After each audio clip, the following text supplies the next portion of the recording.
Hi guys, this is AC Gamer back with another video on counter side. So in today's video, this is going to be an interesting and useful video because I will be talking about Awaken Yuna, which is going to be the next Awaken character to come out to the global server. So I will be going ahead and making a comparison between the Awaken Yuna as well as the Awaken Lee Soyun, because a lot of people are thinking Awaken Lee Soyun is coming out after the Awaken Yuna, which I can't really confirm because in the month of August, the Awaken character that was meant to come out is the Now You've Been.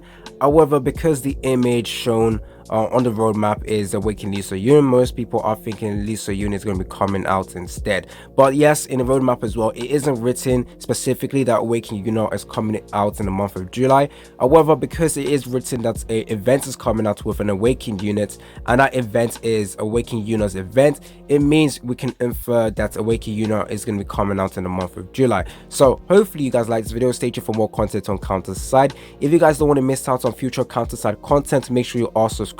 Make sure that post notification is on, and if you guys enjoyed this video, make sure you click the like button. It helps out with the algorithm and it also helps other people find this video. Okay, let's get right into it. So now both Awaken Yuna and Awaken Lee Soyun are both around the same tier. So if I was to make a tier list, then I would put the both of them at double S tier. Assuming triple S tier is the highest, but they're both double S tier in my opinion.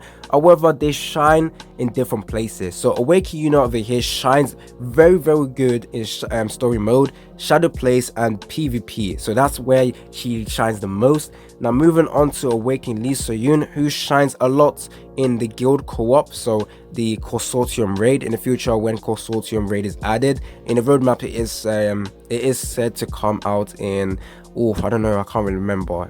It's either July or August where the Consortium raid is going to be coming out, but look forward to that. So she shines a lot there, and she also shines in Relic Dungeon, which is not available in the global server, but in the future it will. And she also shines a lot well in PvP. As you can see, they're both around the same tier, so it's going to be very hard to decide who to summon for if the Lee Soyun is definitely coming out to the global server within a couple of months. So yes, which one would I say? First of all, I would say Awaken Yuna is the Awaken character you want to put all your resources into getting, in my opinion. I do know both of them are both good. It is going to be very hard to decide who you want to summon for. However, Yuna is just going to be the better one to go ahead and get, because shadow plays, I am not going to beat around the bush and just say this. So if it does turn out that Lee Soyun is going to be coming out around the same time as the Awaken Yuna, I would still recommend that you guys should summon for the Awaken Yuna, just because she makes early game a lot easier. Now, if you guys are in a global server, you think you're not in early game anymore, I guess technically you are not. However, Awaken Yuna is just going to be a very good unit for every content available right now in the global server, except for die 45, I guess. But in the future, she is technically going to die off, just because harder content will come out where the bosses or the mobs you guys are going against have the chance to one-shot your units. So Yuna is not a tanky unit in my opinion. She is a striker unit, which means she's going to be up in front, taking and dealing damage. So in terms of tankiness, she is not going to be a unit for that. So if you take a look at her HP, it isn't that low if you compare it to other Awakened units. However, it's still not that high compared to other striker characters we have, other striker Awakened units. The thing with Awaken Yuna is she is technically an immortal character if you're able to recover the HP nicely. So with her special and ultimate, she is also able to recover her HP. And if Riley is dead, which is the little bird she summons, or the phoenix she summons, if Riley is dead, it gives her damage resistance plus 20% plus 50%, and her ultimate and special HP restoration is increased by 50%. So instead of only gaining 20% from the ultimate, she's going to get 70% HP recovery, which is absolutely insane. Over to the special, which is usually only 10%, but with that it increases out to 60%. So in terms of immortality, she technically is. However, in the future, more characters will come out that has the chance to just one-shot her. For example, the rearmed Xiaolin. I'm not really too sure about the normal Xiaolin, but once the rearm system comes out, Yuna is officially dead in PvP, because a lot of people are going to be using the Xiaolin, and that Xiaolin has the chance, or in fact will one-shot your Awakened Yuna because of a special over here, which Yuna will die, which you just basically wasted 6 deployment resources to just summon Awakened Yuna just for her to die within seconds. So She is a DOT style character, and early on she is going to be absolutely amazing. Even the global server right now, you definitely want to summon for her, but in the future as rearm comes out, she is going to die off. But don't have to worry about that. Rearm is not going to be coming anytime soon for the global server. Now, around the same time as Yuna's release, Seraphol should also be coming out. Now, Seraphol plus Yuna in PvP is going to be absolutely annoying. So if you guys summon for Seraphol, you guys also have the Yuna. Both units are going to be making PvP a lot harder for most people. So both units are going to be very, very good. Early on, you definitely want to get to Yuna, as she will make your gameplay a lot easier. Now let's take a look at her special skill, which is absolutely insane. So target loses their buffs, effects, and can't receive new buffs for 6 seconds. So she is a unit that can actually strip units of the buff. In the future, more characters are going to come out that relies on buff. So the fact that she can actually remove that is definitely going to be absolutely insane. So you definitely want to give her some CDR gear for that cooldown, so that you guys can be recovering a lot more HP. Let's take a look at Lee So-yoon, which in my opinion is a unit that you will mostly use in PvP. She technically will not die off. She is still going to be a good character for PvP. So there is two main contents, of two main places you can actually use her, which is going to be the Consortium raid or the Guild raid, as well as PvP. She is actually known as the Queen of the Skies. However, with the release of Horizon, it's actually kind of hard to say whether or not she is the Queen of the Skies, but she does do extra damage to air type units. So in PvP, when this unit comes out, if you guys use any other air type units, she is going to instantly kill them off. So be careful of this unit. Now she has the ability to grant buffs as well. So grants all non-awakened ranger counters immunity to hit stun from special or lower skill, so that is actually good. In Gauntlet, she does extra damage with a basic attack by 20% of current HP. If we go over to the special skill over here, inflicts AoE damage on and around the target, cast the barrier equal to 30% of max HP, so that increases the survivability. And she also gets a damage resistant plus 30% with the damage with the barrier as well. Now, her ultimate skill only faces one way, so if she's facing towards the enemy ship, she will do the AoE attack towards that. It's like a beam ability. I will go ahead and show you guys some gameplay. Not only is she a good damage dealer for air type units, she is also a great buffer as well. Once again, you will be using her in guild raid, and obviously guild co-op is going to be very, very useful. So yeah, those are two units that are absolutely insane, both at around the same tier in my opinion, both SS tier. However, Awakening Yuna is going to fall off a lot more compared to the Lee So-yoon.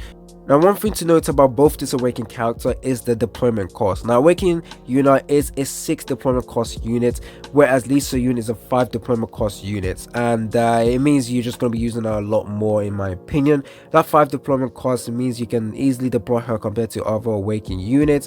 Now, because Awakened Yuna is a striker character, and because counter side has a lot of striker characters that are very, very good, it means the Awakened Yuna is going to be competing with a lot more striker characters. Ranger characters in this game, there's not that many, to be honest, and obviously still to this day I think the best best ranger class character is still the old ones we've had. For example, the Yuna. Is there any other good ranger class characters? I don't think so. There's not that many comparisons or many units that can compare with Lee So-yoon, just because she is one of the few unique characters that can deal extra damage to air type units. Let's go ahead and show you guys some gameplay as well. Right now in the SESL, there's a lot more harder content, and to be honest, Awakening Yuna is just not going to be that good, so I'm going to try and make it a lot easier to showcase her. I think the best way to do that is go over to challenge over here, go over to Chloe Gear one. So this one over here, I'm not going to lie, the only reason why I want this is because of the Jushin Yun. The Awakening Yuna would have died, but the Jushin Yun over here with his counter ability, it makes it very, very good. Anyways, this is the current gear and current characters I'm using. You will notice that Yuna pretty much will have full HP all the way till the end. As long as, like I said, the units are protecting her, as long as there's a healer behind, she will be perfectly fine. There we go. She will do the highest damage as well. She's also very, very good for damage. Not the highest damage in the game, but trust me, her damage is nothing to scoff at. Anyways, this is going to be the current gameplay I will show you Awakening Yuna in. With Seo Yoon, she's actually banned 2 right now.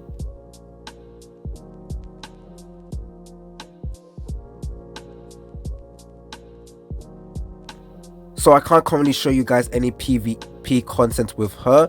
But yeah, as you can see, Awakening Yuna HP is kind of going down, but as long as there's healers behind her, she's going to be safe from dying. Also, when she does the ultimate, she will be gaining a lot of HP as well. There we go. This is why CDR is going to be very important for her. There we go. Thank you. Once again, full HP for her. I'm pretty sure everyone had full HP, but with Yuna, she's just protected. Anyways, let's go ahead and see how much damage. Oh, okay, that's a surprise. I have actually run this stage 3 times before recording, and every single time Yuna did come first for damage, but just Yuna came first time, which is good. However, as you can see, it was released like 3 seconds earlier, but I don't think that's too much of a difference. We're going to be going into the same match. Instead, we're going to switch out a couple of characters.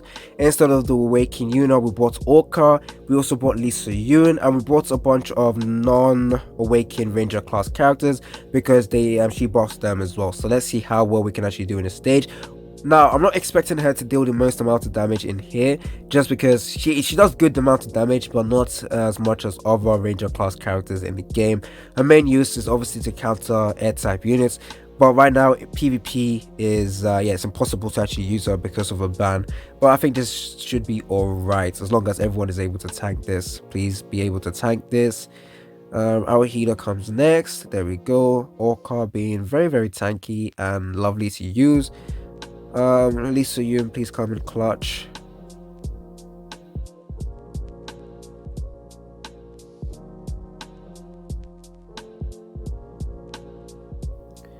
Now our Ranger class units have entered into the match.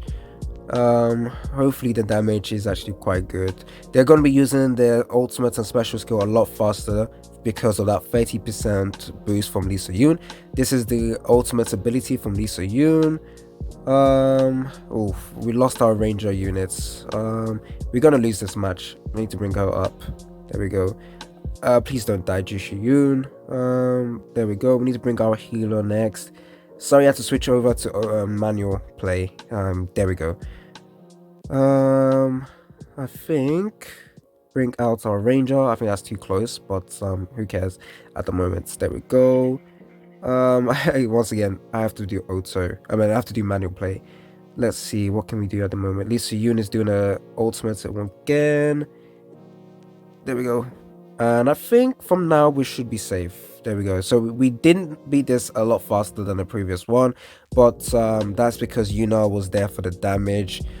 As you can see, this is the same stage, but it took us a longer time. But as you can see, this is the current stats. Lisa Yun, like I said, she's not a damage dealer. Her main use is to target air type units. Unfortunately, right now it's impossible to show you guys a showcase for her. If you guys are still wondering who to summon for, my answer would be the Yuna Springfield. The moment she drops in global, you will notice a big use of her in PvP and PvE content. She's just going to be that good, trust me guys. The Lisa Yun is also a very good character. PvP is where she shines. I will be actually summoning for Yuna. I have been saving my materials, so stay tuned for a huge summon for Yuna as well. It's been your boy AC Gamer, and I'm out. Was it the voice? Was it the fire burning in me? All of the noise turned into choirs of harmony.